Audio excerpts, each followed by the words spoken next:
Hello friends and fans, this is my Shilka. It's nearly done but not complete. The kit still needs a coat of, or a clear coat, and then it is, in my eyes, done. So let's talk about the paint job. First of all, I primed the complete tank with a coat of, I think, a German tank grey. After this coat I made a complete, or I give the kit a complete coat of the dark green. And then I added the white spots. First I thought the contrast between the green and the white is too strong. And by the way, the green from Vallejo was fine to work, and the white from Vallejo was horrible. I thinned it down. In my first try, my airbrush blocked. No white came out. So I thinned it a bit more down, and then I think it starts to splatter and spits everywhere, but not where I wanted.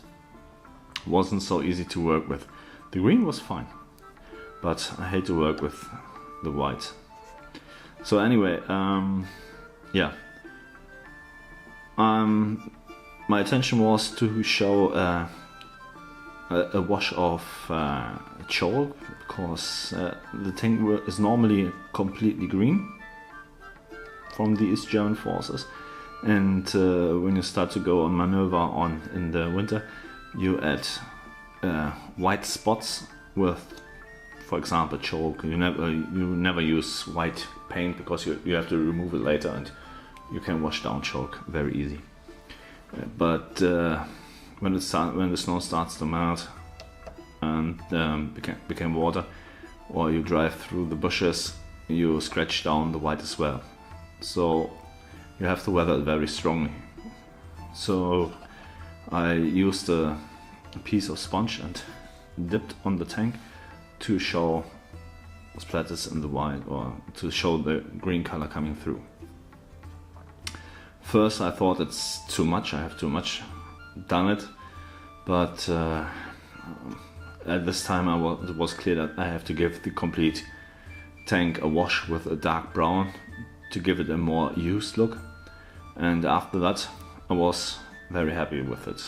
For the wash I used what was it, from Army Painters, a strong tone. It's normally is it for figures to give highlights, but it also works very fine as a complete wash for the tank. Yeah, so it looks now. You have very strong spots of the brown color on the edges and the rims, and I think it looks very good. After the wash, I added the snow, or some stains of snow. It was clear for me that I will not cover the complete tank with snow, because when the crew start the engine and the radiators, the tank becomes warm and the snow would melt. So it was, you will only see complete white tanks somewhere in Siberia where it's very, very cold, or when you try to replicate the tank in the early morning before the tank crew comes to the tank and start the tank. So you nearly have never snow in Germany on the tanks on the back parts or on the upper part of the tank, because it would only melt when you start the radiators or radiators, the heaters or the engines. But you always have snow in the tracks, and you have to be careful as a tank driver, because when the snow becomes ice, you can block your suspension. It happened to me in Bergen once, so you have to stay there with the crowbar and you have to pick out the ice later. So yes, so you have snow here in the suspension of my tank, on the front part and on the back part. Here you can see it. And some stains or some snow left behind the radar system, on the radar system, which becomes warm as well when you use it. And in some gaps, I hope you can see it. So then when the chalk, it is made of chalk. I'm not sure if I mentioned it before, but it is chalk. So when I applied the chalk with a wet paintbrush, let it dry, and it looks like that. And later I thought it is a bit too white, so I added with European dark or with European earth some spots here where you replicate some dirt when you drive through muddy areas or half melted areas. Yeah, and so the tanks look like that. I added some bags which are self-made with epoxy and blue stuff, and I paint them in a khaki brown. The East Germans use the khaki brown for the uniforms on the bags with small little brown stripes. They call it one stripe, non-stripe. But to replicate that, it's nearly impossible for me and my shaky fingers to make small stripes along about over the whole back. So I only make it brown, give it a light wash, and leave it like that. I also added the decals, which are very fine in this kit. In this case, these German decals. 2 self-made bags on the back plate, or on the back of the turret, and a bigger bag, which is also self-made. As long, also the box on the back is self-made.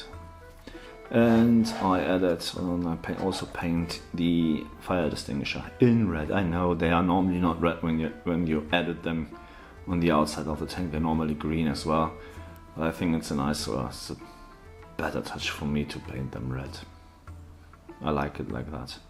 And the Germans used red, or the West Germans use red fire extinguishers as well, but they are normally mounted on the inside of the turret.